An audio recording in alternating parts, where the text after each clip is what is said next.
hopefully this goes all right. We haven't really done one of these before. We're going live and we are on right now. Hey guys, how you going? So today on BKRsport, we're here with Clarkey's Rugby League column, and you guys know exactly what we're here for. Not only are we going to be talking about some Rugby League today, we're going to be talking some NRL, but we've also got the Jersey Giveaway that we told you about a couple of weeks ago. One of you guys, I can't really show you. Let me have a look here just quickly. I'm going to move this away. You'll see there's a nice little wheel behind there. So we're going to get into that in about probably 20 minutes or so. And we're going to give you guys one of the jerseys. But obviously, welcome on, Clarkey. How you doing, champion? Yeah, really good, man. Just watched a bit of trial footy. I mean, it's only a trial, but it's always good to watch some football. So yeah, can't complain at all. Yeah, 100%, man. Well, the thing is that like I kind of watch 100 different sports, so I don't really get too much behind the trial. But you know, you need to watch those trials to kind of have a clue what's going on. And that's Most certainly. It's a good indication of the future. And unfortunately for the Dragons tonight, that didn't look so bright, which is also more unfortunate when you consider their present at the moment is also in a bit of a tough spot, struggling. So yeah, tough signs for that. I don't. Yeah, see, the thing is, I didn't even need to watch that trial to know that team is in a bit of a mess at the moment. But let's go. I'll have a look at some of these comments. So, guys, by the way, so we're going to be here for probably 45 minutes to an hour or so. We're going to be talking some rugby league, answering your questions. So shoot your questions in the chat, obviously. Obviously, smack that thumbs up button, subscribe if you're new around here, and right over there, we should be subscribed because you're here for the jersey giveaway. Gee whiz, you can't win if you don't have to subscribe. And then obviously in the pin comment, you've got Clarkey's NRL column, his YouTube channel as well, that he's going to be posting on very soon as well. So definitely get around that. But AJ Ellis says, does anyone know what the injury to Oldfield was? I missed the game, and why did they finish the game earlier than expected? So really strange one.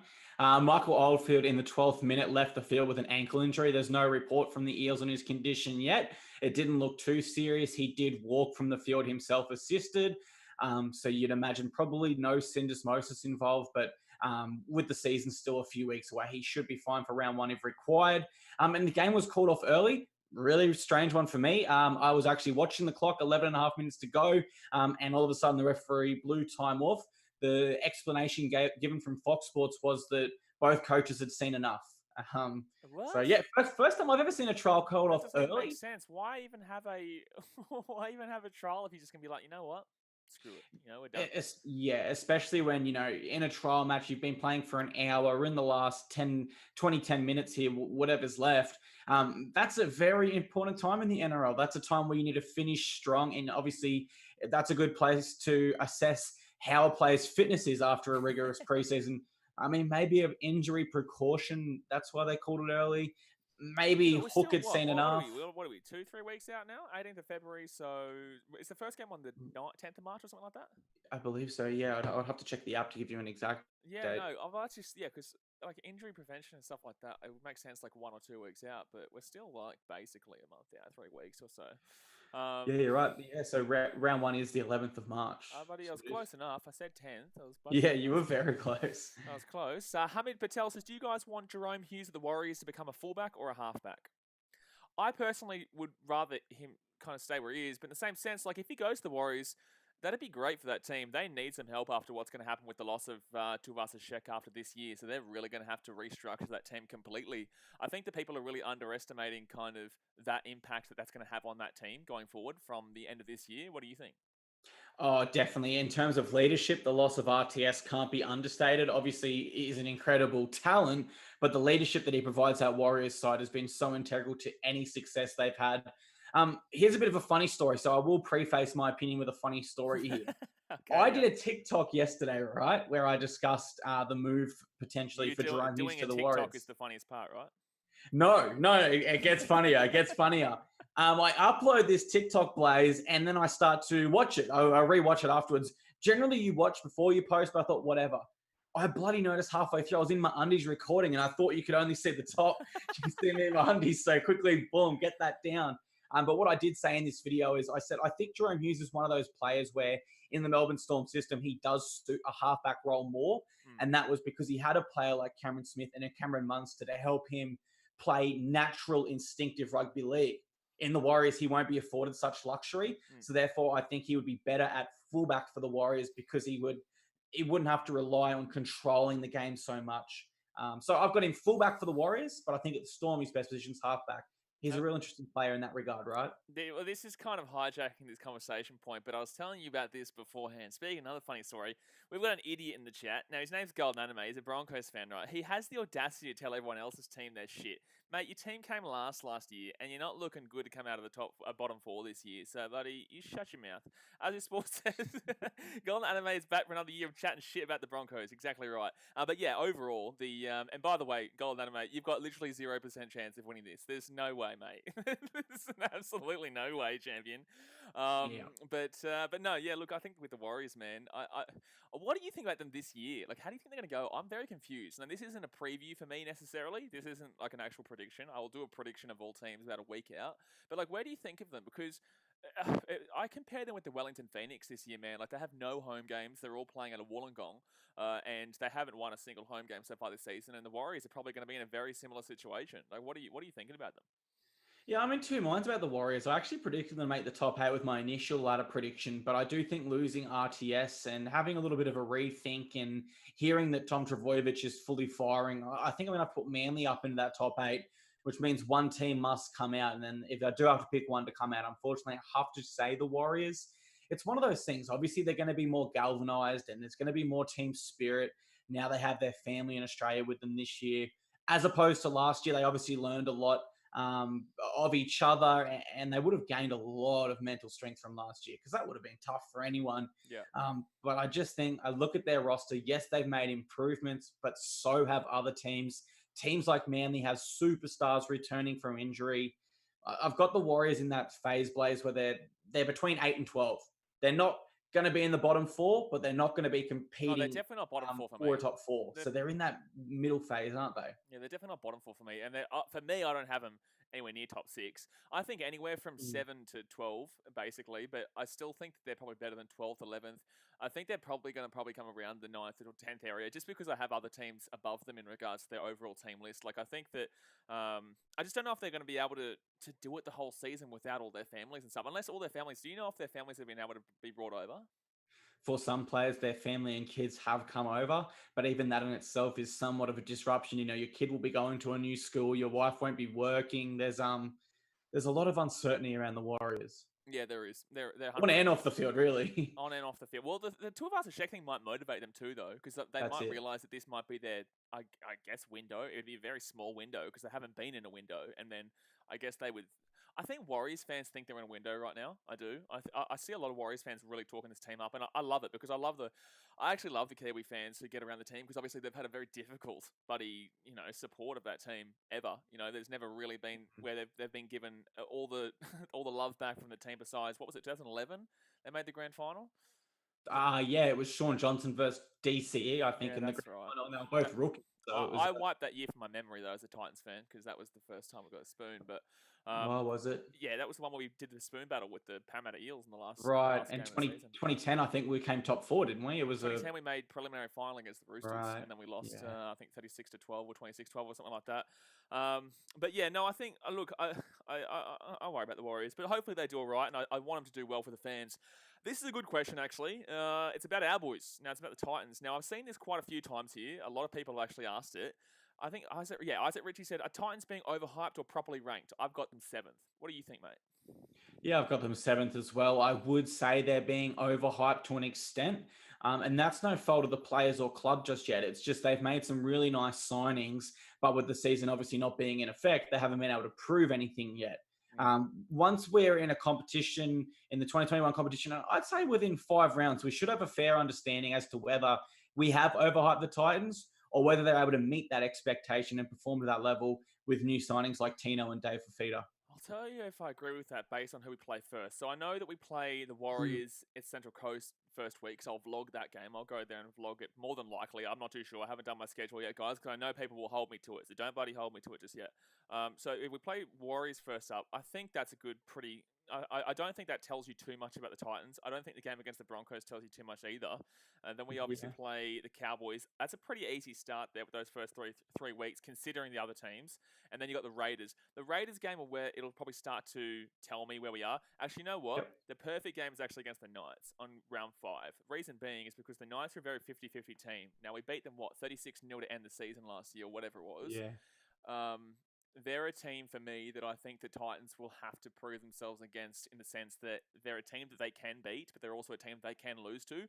The Raiders, I don't think they'd have too many expectations going into it. I think that they'll probably believe will believe that we can win, and we have a good chance. We always have a pretty good record against the Raiders, actually. But overall, I think we'll probably know after round 5, which is the Knights, whether the Titans are going to be a top 8 team or not. Now, I do think we make the top 8. I got a 6th or 7th. There is obviously still an issue around the hooker role. We're not going to get into that today, guys. I know you guys are going to be asking about stupid buddy, everything going on right now. We don't know shit, okay? So we just know what you guys know in regards to Cameron Smith. We want him, but we can't do nothing about it. But yeah, for me, I'll go 6th or 7th, man. Would you agree or disagree with what I'm saying? Yeah, I think 6 or 7. I don't think we're quite a top 4 team yet, but I don't think we're a bottom 8 team. I think we've made the right signings.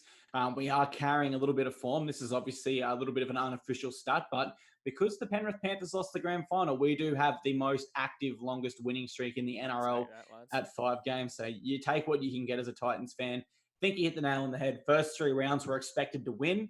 In a perfect world, we're riding a 3-game winning streak, and we're coming in against the Raiders with a lot of hype and a lot of potential. Only thing is, and I hate to say this, but we have a pretty terrible record against the Broncos at Seabus. Now, I know we won last year, but in the same sense, like, trust me, man, I've vlogged every time when we lost 56-0, when we lost 36 to 12 or 36-0 or something like that. And I remember the days there with the real struggling crowds and really hard results there against the Bronx, and I never trust our team, even though we are the favourites every time now, and we will definitely be favourites going into that game. It's still a worry for me, because I always remember back to those days where I vlogged it and we were down 56-0 at full time. Yeah, that was a very, very emotional and crap day for me. Were you there? Did you go? I wasn't there. I was only watching, thank God. Oh, that's right. You're in Canberra, aren't you? I am in Canberra, but yep, horrible. So I think we will move on to the next question, because let's focus on the good times, hopefully coming up for the Titans. Exactly right. By the way, guys, in about 15 minutes' time is when we will draw the jersey. So hit that thumbs up button if you haven't already. Subscribe if you're new around here, but you should already be subscribed. And also jump over to Clarkey's YouTube channel as well. Luke Sturkenboom says, I'm starting to put together my ladder predictions, and I'm noticing my ladder is going to look similar to last year. Maybe because of the lack of signings and departures in playmaking positions. I personally, I'm not too sure why everyone is so positively guaranteeing the Storm are going to come first next year. I have a big question about that. Like, yes, obviously they have a great hooker coming in, Harry Grant / Brand Smith, but they'll use the Harry Grant. But they're still losing the experience direction of the best player to one of the best players ever in their key role that's been there for, 20 years or whatever it is. You know, they're still losing that direction. They're having nice little up-and-coming youth, and I know that they have Craig Bellamy, who's the guy that I've been telling everyone for a decade now. It's not Billy Slater, it's not Cameron Smith, it's not Cooper Cronk, it's not Greg Inglis, it's Craig Bellamy. So once he retires or once he leaves, then maybe you might see the Storm regress a little bit. But I'm not too sure why people are backing them in over some of the other teams so far. I agree. I completely echo those thoughts, actually. I don't just agree. Losing Cameron Smith, there's an experience element and a leadership element there. And when I say experience and leadership, let's be honest here. We're talking not only the most experienced NRL player of all time, but I would have to say probably undoubtedly the best captain of all time. And that will leave a little hole there for the Storm. Do I think they'll be outside of the top 4? No. But I do think they'll be third. I think top 4, yeah. I still think top 4. Yeah, so for my top 2 teams, I've actually got the Rabbitohs and the Raiders this year. I think Rabbitohs will just fire at the right time of the season. And I think they'll want to really perform towards the end, because they'll understand the gravity of it being their last season under the great Wayne Bennett. And for majority of the players there, the last time they'll ever be coached by Wayne Bennett, given we don't know what his future movement is. And then I've got Raiders in second, because similarly, I see them performing very well this year. But their depth, I think they'll be able to rest players like Josh Papali at key stages of the year. Do you think and this still is the have Raiders' last window opportunity this year? Well, that's a tough one, because I thought it closed last year when they lost John Bateman. But then we saw the emergence of Emre Gula, Ryan Sutton stepped up. They signed Harawira Naira and Hudson Young to an extent. I thought he stepped up. He was important for them. No, I would say at this stage, the Raiders' premiership window is entirely dependent on Josh Hodgson, his health, and when he may retire. I think he's 32 2. I'm not gonna lie, I just don't really like Ricky Stewart, mate. I'm just not a big fan of him, but no, I don't mind the Raiders. I'd love to see him win it. I just want someone fresh to win it. That's why it would have been good to see the Pennies win it last year, or the Titans this year. You know what I mean? Like, no, I just want someone fresh to win it. You know who does confuse me though? Someone who does really confuse me is the Roosters. I don't know whether to put because they should be top 4. They're always top 4, but in the same sense, there's a lot of teams right now that are pushing for that top 4. There is the Rabbitohs, there is the Roosters, there is the Storm, there is the Panthers, there is the Raiders. There is technically the Eels if you want to throw them in there. I guess if the Titans kind of got Smith, you'd probably throw them around that area, but I still wouldn't put them top 4. But where do you think the Roosters? Because they've still got a bloody banging team, mate.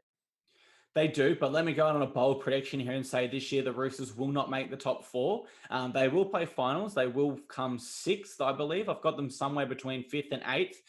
My reason being you need a dominant half in the NRL, and not just one dominant half as the modern game has shown. You need 2 dominant halves, because even when Cooper Cronk left the Melbourne Storm and we knew Cameron Munster was a dominating half, they weren't able to go on with it in 2018.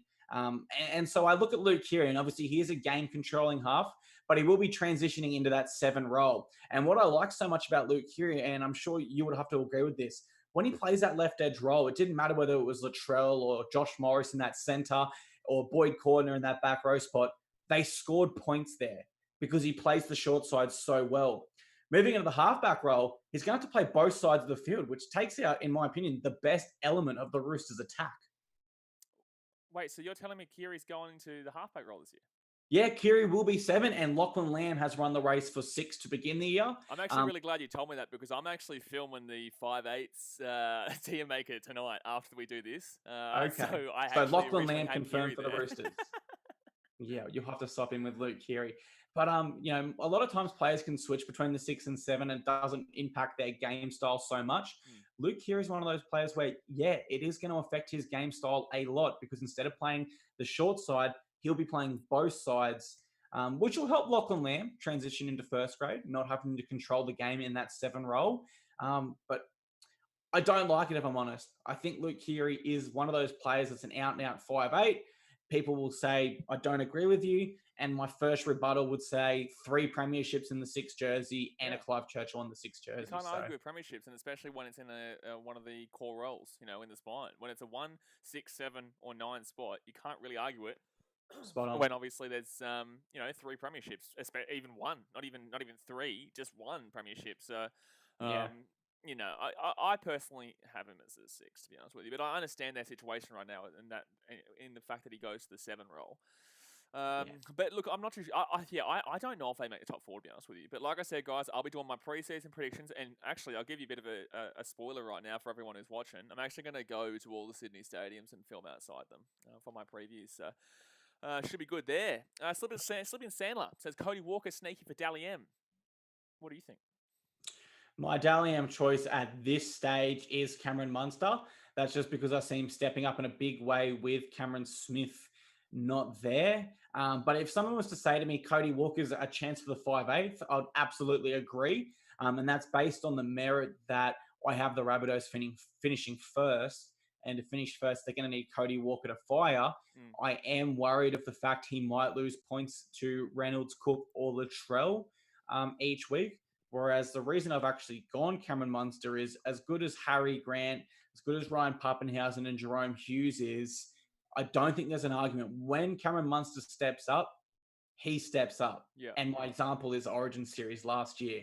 He was surrounded by great players in that Maroon structure, but he stood head and shoulders above the pack regardless. And I think if he's able to do that at club consistently, then he should win the Dally M. Jaden Dick says, who do you think is the better fullback, Ponga or Brimson? I think that overall, long term, I'm going to make a big call. I'm going to say Brimo, but obviously people are going to disagree with that because they love Ponga and they love his, community rapport. I think long term Brimson has more to offer.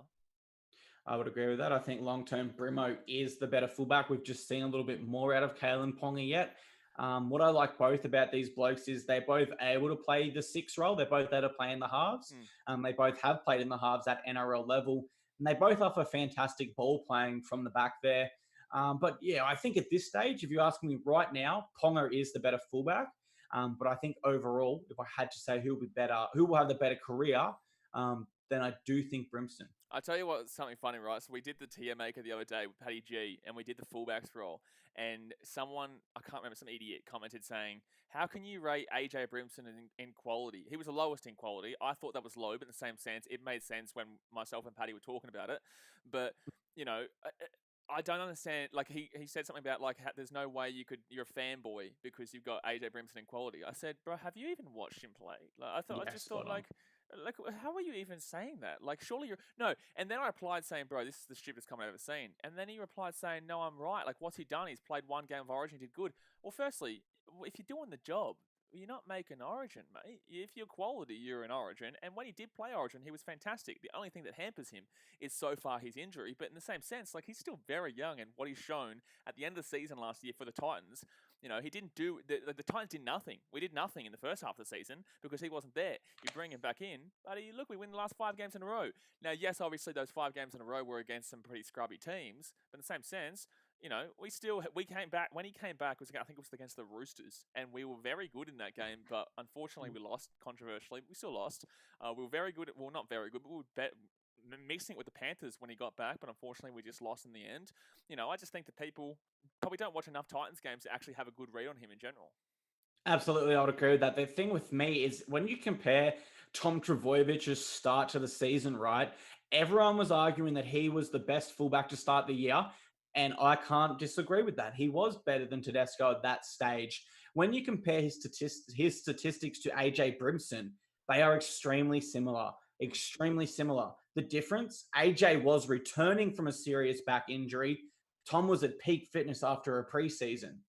So the same people that will sit there and tell you on one hand that Trbojevic was the best fullback to start the year, he'll be just as good as Teddy and RTS in a few years, are the same people that turn around and say, oh, Brimson's overrated. Yeah. It just can't be true. You look at it statistically, and then you look at the impact that Brimson had. Look at that game against Manly. Just look at the game against Manly, buddy. That was unbelievable. Absolutely. And I mean, as you said, the Titans' end of the year was exceptional. I mean, you don't celebrate losses, but we just lost to the Roosters, top 4 side. Okay. We just lost to the Panthers, and we just lost to the Sharks, who actually went through the top 8. And I do think if there wasn't a little cheeky nibble there, which, hey, I've still never seen someone sent off for an alleged incident. Yeah. At the time, it was not confirmed, right? Oh, yeah, no, 100%. Like, at the time, when I was streaming, I was like, nah, that's a bite. I thought at the time. But then you go back and look at it, and it's like, well, firstly, you're right. It's a alleged incident. And secondly, I feel like it's a part of the motion. But in the same sense, like, it is what it is. We move on. We lose the game. But realistically, if that was a full season, the Titans probably make 8th. They probably get knocked out pretty convincingly by the Raiders first week. But in the same sense, on a roll, you never know what's going to happen there. Paddy G, just quickly, mate, I saw you say something about you put AJ in quality. No, I wasn't talking about you, by the way. I was talking about a comment. I was talking about a comment on the video, bro. No, I know we put him in there, and that was good. But someone here is also speaking about the Sharks here. I was thinking we move into there because Cody Inwood says, since the Sharks are practically the same team and had one of the better attacks but bad defense and fitness, if they improve their fitness and defense, do they make the top 8? What do you think? I mean, that's a lot of ifs and maybes. For me, no, they're not a top 8 team this year. They've got a bit of an aging roster they have for a while. And whilst John Morris has brought in some young guns and they've stepped up to the plate and look good, I'm talking players like Royce Hunt, Sia Sifatalakai, another big example. But I think overall, if you take...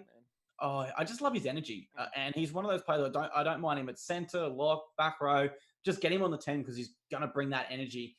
One of those players that's almost suited off the bench, in my opinion, because he really brings on his energy it's what's the word I'm looking for out there? The word where everyone else sort of jumps on the back of and copies. What? Are you saying bandwagon? Like what? No, the word I'm looking for is completely escaped my mind. Just copy.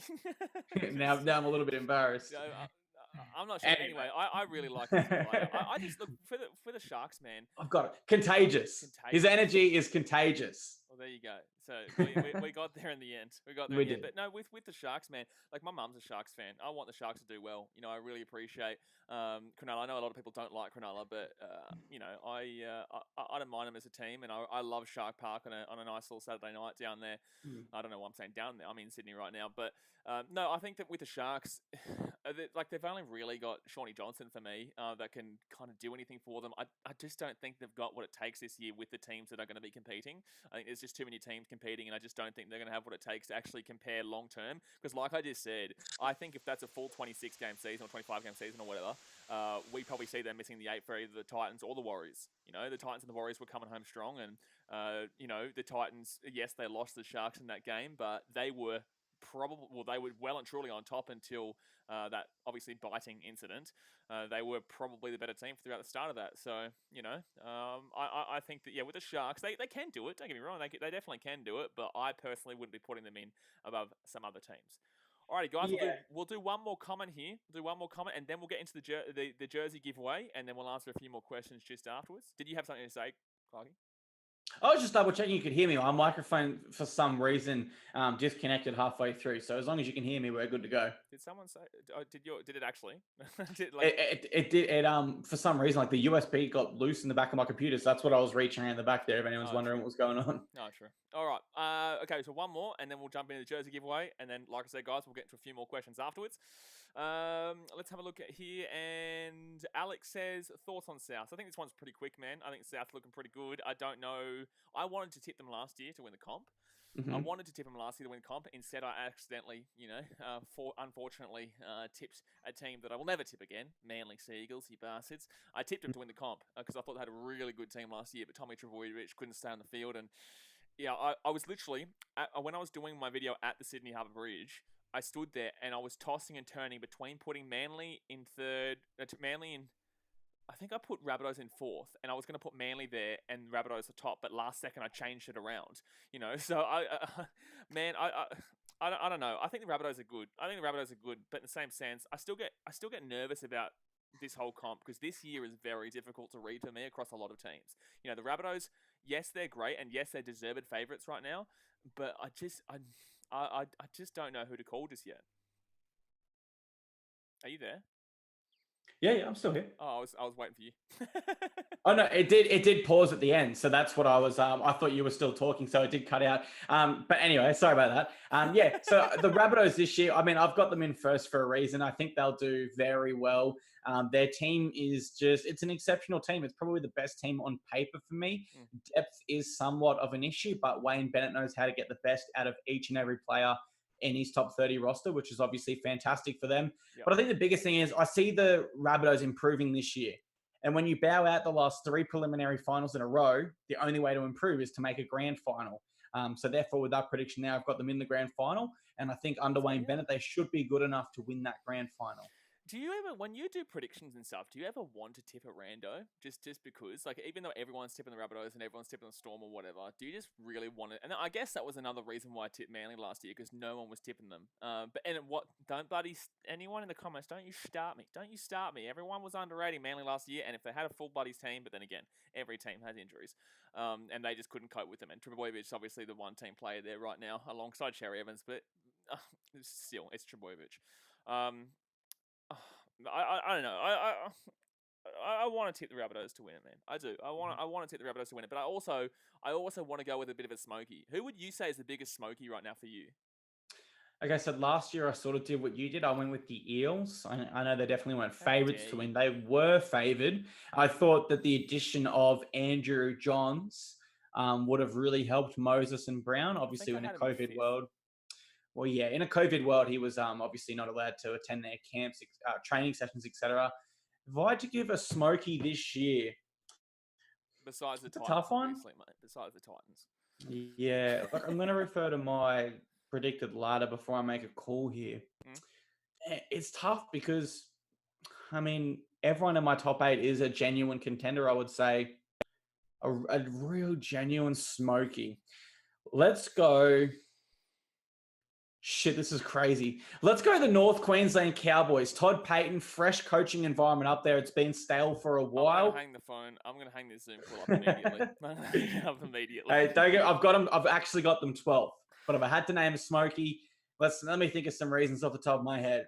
As I said, fresh coach. Let's say Jonathan Thurston works with Michael Morgan. He gets back to his absolute best. You got Scott Drinkwater. He improves heaps under JT. Reece Robson just fires at hooker. Tamalolo averages 400 meters instead of 200. And the government announces 3-day working weeks. It's unlikely, but they're my Smokey. That's it. I'm hanging the call up. And on that note, guys, after you've just had to listen to that, I'll give my Smokey, but then we'll do the jersey giveaway. My Smokey. Okay, so it's hard because it's like there is probably 6 teams that you probably wouldn't class as Smokies. I guess you could nearly call Parramatta, but I don't think Parramatta are winning it this year. I don't think their team right now necessarily has what it takes to actually go and win the whole comp. I think they're always going to compete for the time being, but I don't know if they can win the comp. Smokies, though. Smokies. I guess overall, if the Warriors were to kind of click together this year, like people are saying, I guess they're the Smokies. And honestly, if you're going to class Smokies, it would be those Titans or Warriors. But I just think that, look, I probably would say Titans, but I don't think we're winning. I don't think we have the experience in the finals. Firstly, like we wouldn't even have the experience in the finals. And secondly, overall, the Warriors probably. No, no one. There's no Smoky. If anyone, I'm saying Titans Warriors. That's all I'm saying. They're the 2 Smokies, but they're not winning it. But guys, let's jump into the. A couple of you said Cowboys. That threw me off completely. well, I couldn't go Warriors or Titans because I've got them in my predicted top 8. Maybe it's I can say Warriors. Smoky though to win the comp. That's still Smoky. I guess so, especially when you factor in no one's won from outside the top 4 in so long. When was the last time a team did that? Last time a team made the final from outside the top 4 was the Cowboys in 2017. They were absolutely demolished. Yeah. Last team to win outside the top 8. Let's move that up here. Oh, geez, not that. There we go. Oh, no, not yet. Yeah, keep going. I can't think, man, when the last time a team won from outside the top 8. Maybe the chat will be able to answer that. If you guys know, I'd love to see it in the chat. It will be interesting, or maybe Google will tell me. But if you guys beat Google, 10 bonus points. Yeah, just hide him, guys. He's bringing too much toxicity there. Sorry, I'm talking about Golden Anime. But okay, bro, let's get into the giveaway here. So as you guys can see, we have randomly selected 21 people. Well, it was 20, but I kind of went overboard and did 21. We've randomly selected 21 names from both Clarkey and also my YouTube comment section. So this is a mixture of both. Now, if your names are on here and then also where you commented, we're going to do it straight away because obviously people would complain if, we did a couple of times and then we did the one because if you actually got it, you know what I mean? So I'm going to randomize this right now. And whoever gets it, please message Clarkey on Instagram. Message you on Instagram? Yeah, message me on Instagram and I'll action it from there. Is that the best place to contact you? Yeah, most certainly. Too easy. I will prioritize that. Alrighty, 1 second here, guys. All right, so we're on 79 likes right now, by the way, guys. Let's go and hit that thumbs up button, and then we'll get going. Once we hit, once we hit 85 likes, we're going to spin it. We're going to spin it once we hit 85 likes. I like that. Alrighty, so we've got 5 more likes to go on 80 right now. BAS Luke says maybe dogs. Maybe dogs. Oh no, don't get me started on bloody doggies this year. I would love to see them, but 2022 is more of a year for them, to be honest with you.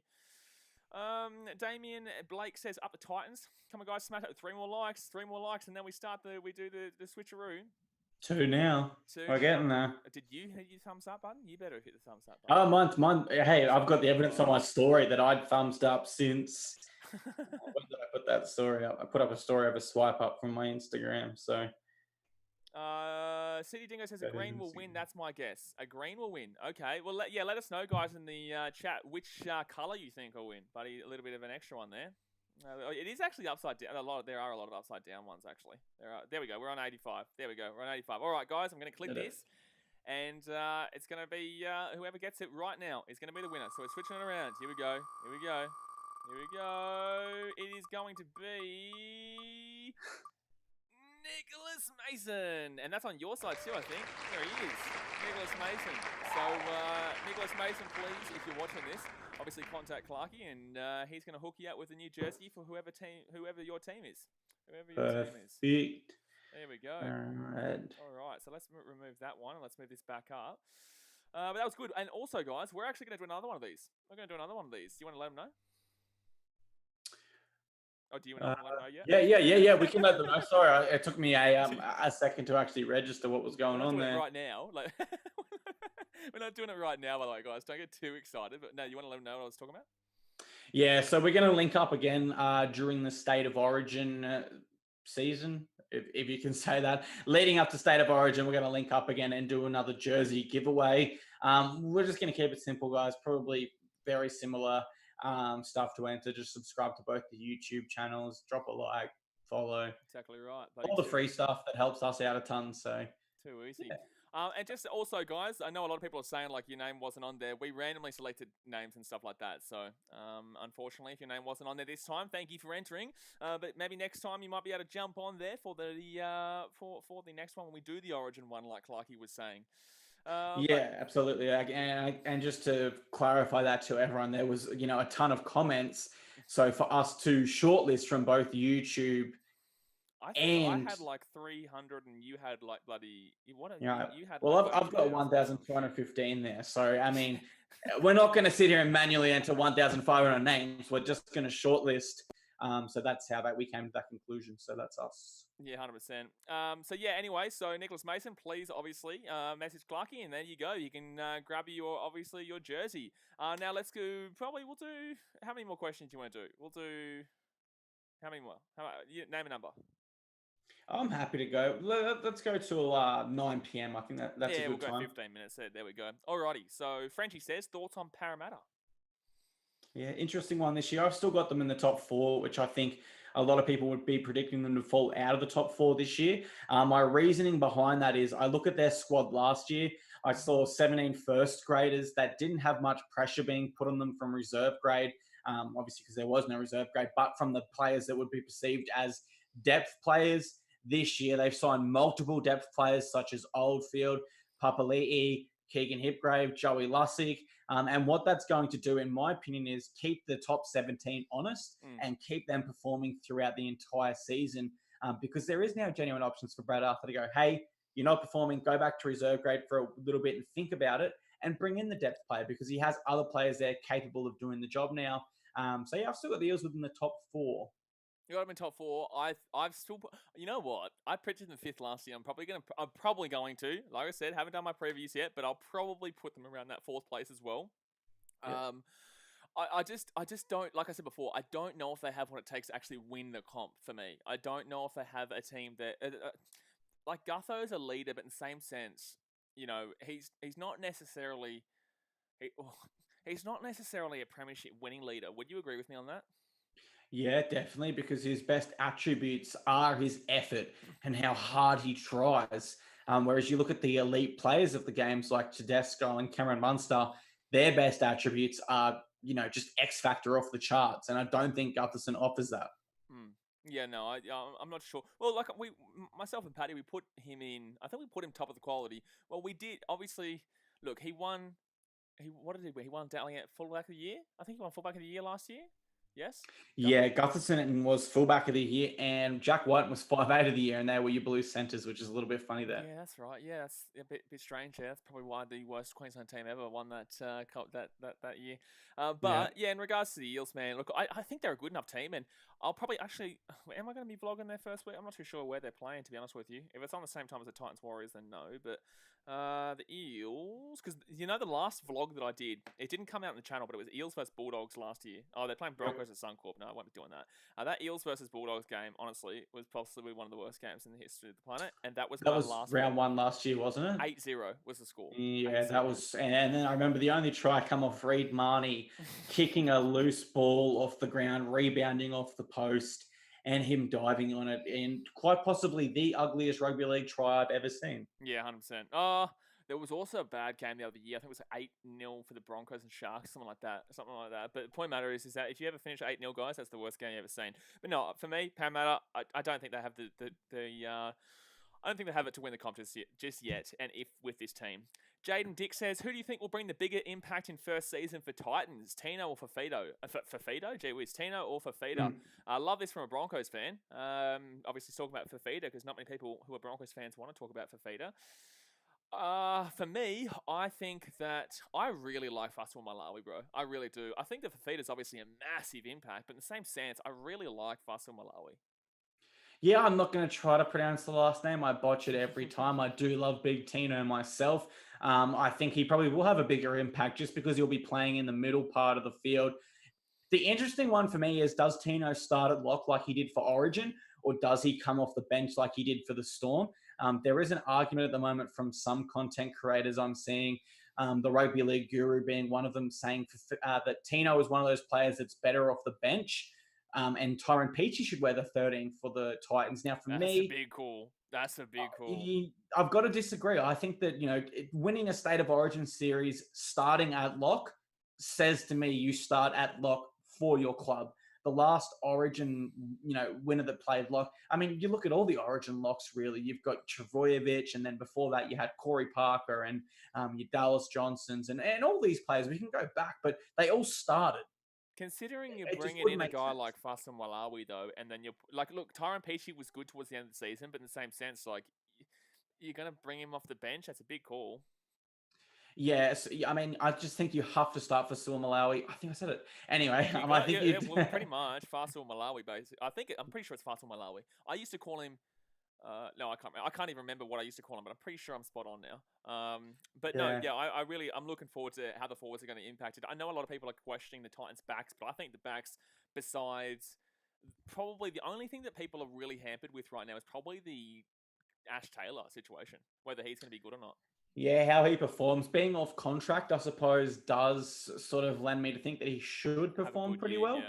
Yeah, this could be the difference for Ash Taylor, whether he becomes a depth player that's on 100 to 200,000 a year, or whether he's able to secure the bag and get some sort of decent contract within the 400K vicinity mark, and whether that's with the Titans or another team. He is playing for his future, and we do know he is capable of very high-level rugby league. Don't forget that only in 2017, 2018, he was not leading the NRL for try assists, but he was second to only Luke Keary and Jonathan Thurston in both those years there. Being second to those men is obviously no shame. They're both fantastic football players. Obviously, 2019, he had his struggles and he had to step away. But if 2020 was anything for us to go off, it was a solid rebounding year for Ash. He showed what he's capable of, and we can only hope he keeps improving into 2021. Just want to say, Pete Redo, I've never, ever called him Fasamuli. I've never, not once in my life, ever called Faisal Malawi Fasamuli.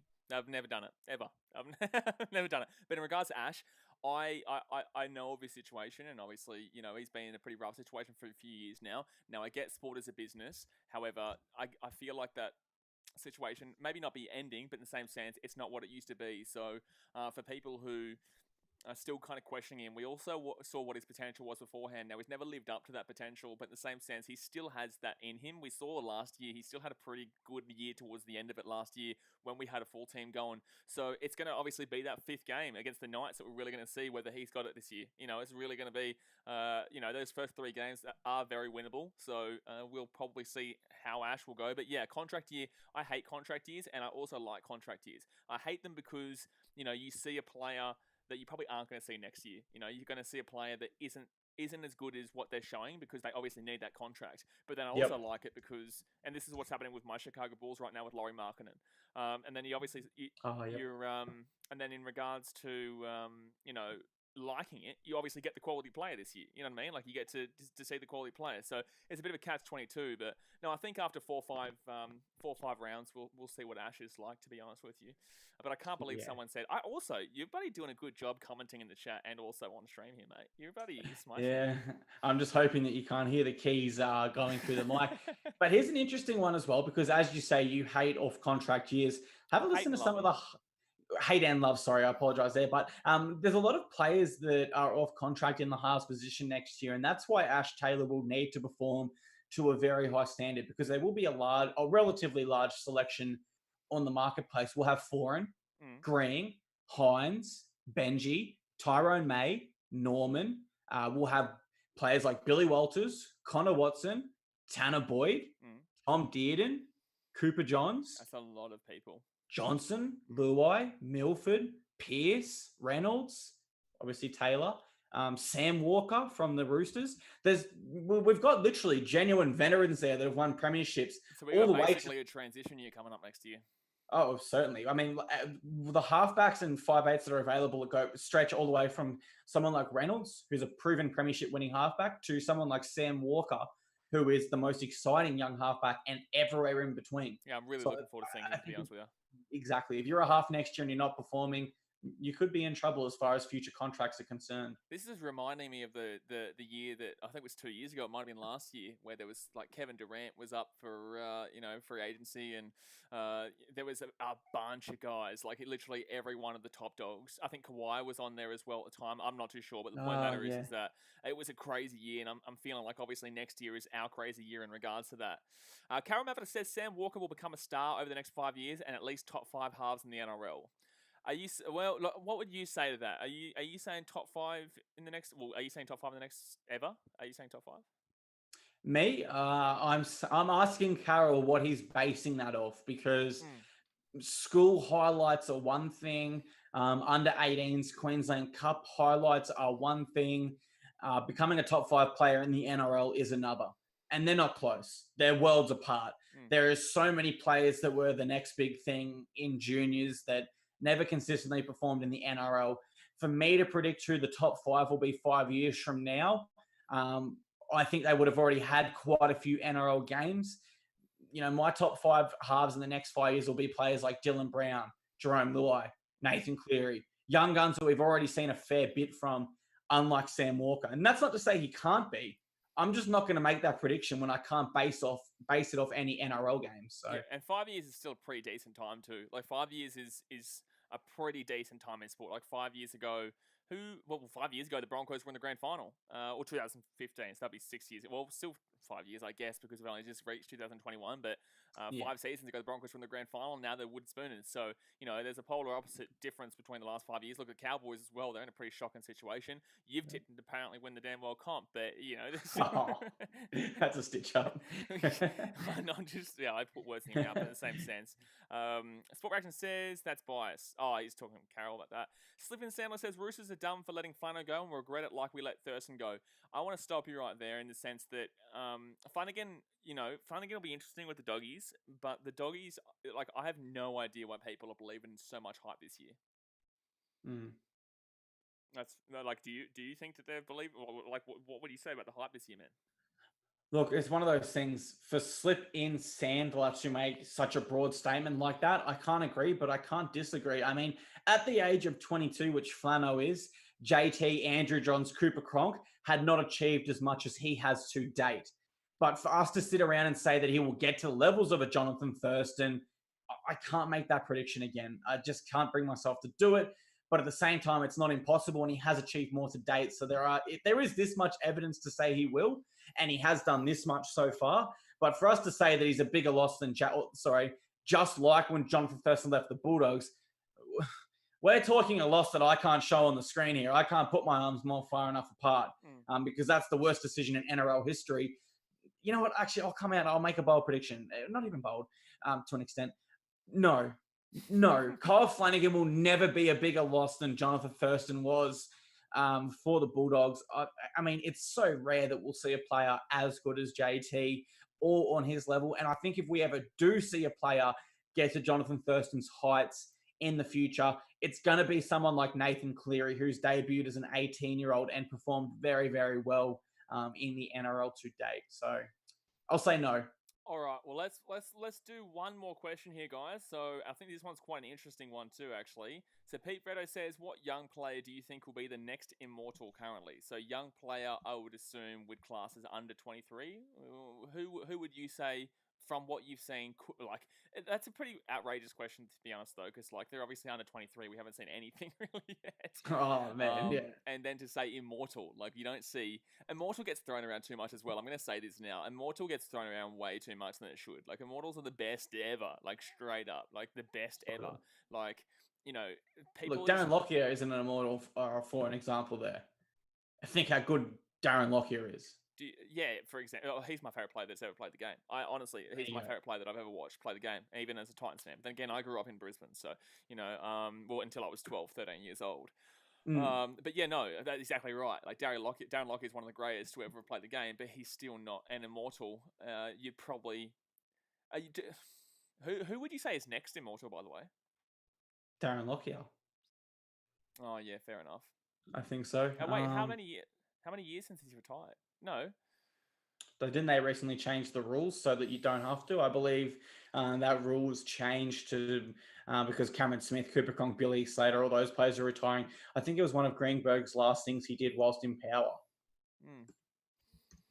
Well, that's the thing, because like there's so many players that like people want to throw in there. Like there's obviously Thurston. People say, there's obviously Cameron Smith will. There's no doubt about that one. But I don't know when that'll happen. Like you said, there's a heap of guys that haven't been put in there that people keep talking. And I just think that it kind of ruins the thought of immortal. Like immortal has to be the greatest to have ever played the game in a straight up sense. So anyway, let's ask the question: who would you say right now is in the under 23 bracket that is probably the most likely to have the most successful career? I guess. Okay, yeah, most successful career. I've got a list up in front of me, so I'm just scrolling through some players that are under the age of 23, and instead of giving one, I'll rattle off a few just because one I think's really bloody hard. Yeah. I would have to say Latrell Mitchell, given he's a 2-bye premiership winner, already represented his state and country. Is he under 23? He is 23. So are we including 23 or under? Included, whatever. Okay, 23 and under. So yeah. I would say Latrell is a genuine option. And also he's a spine player. I don't think I'll name a player here that's not outside of the spine. Maybe someone like Tamalolo would be the exception to that if he was under. Nathan Cleary, another one for me and another option at this stage. Just what he's been able to do so far is incredible. I would say, no, I won't say Kalen Ponga. Kalen Ponga, Ryan Pappenhausen, I mean, those are players you could make an argument for. Just because they're still 22 years old. It's such a difficult question, bro. But yeah, I'm not going to sit here and have any firm arguments to that. Look, I think I'm not even really going to go into players that are 21 years old because they just wouldn't have achieved enough yet. Payne Haas, probably the only one. I'll say for me, the youngest player right now that I could see having the best successful career out of everyone in the game would be Ryan Pappenhausen. I loved what I saw from him last year, but then again, I need to see it from him again this year. Pappenhausen's been coming up a couple of years now, but in the same sense, last year he was my favourite player to watch. I thought he was literally the best player to watch last year of any team, any player. Spot on. But the key to consistency in the NRL has always been being able to adapt and evolve your game to an extent. Yeah. Someone like Billy Slater really developed his passing game as the years went on, and he began to lose that millimeter of speed. Ryan Pappenhausen, as you say, he was so exciting last year because he was a run-first fullback, but he will need to adapt and develop a passing and a short kicking game because pretty soon defenses are going to stop sliding out like the Panthers did in the grand final, which allowed that runaway try. They're just going to close in and they're going to try to give him as least space to work as possible. But if he is able to develop the passing game, center comes in, boom, long ball straight to the winger, to the center, you got a 2-on-1. So that's an area he'll need to develop, in my opinion, anyway. And I'm going to throw in AJ Brimson just for fun. But that's probably going to do it. Pete Ferris is sorry for the Doug question. No, it was pretty good. We just kind of reworked it to make a little bit easier because immortal is that's like ever. You're comparing exactly with the biggest ever guys ever. But yeah, so that'll do us, guys. Appreciate you as always. Clarkey, mate, thanks for coming on. Yeah, no, thanks, man. This was a lot of fun. Hopefully throughout the season, we can do some more live streams during games. Obviously, you've been doing a lot more vlogging this year and stuff. But, if you're not, we'll do some live streams in the game. We could even do live streams after this and break down games, talk about what we liked, what we didn't. There's a lot of options for both our YouTubes going into this season. So I just want to say before I go, guys, thanks so much to everyone that did subscribe and take part in that giveaway.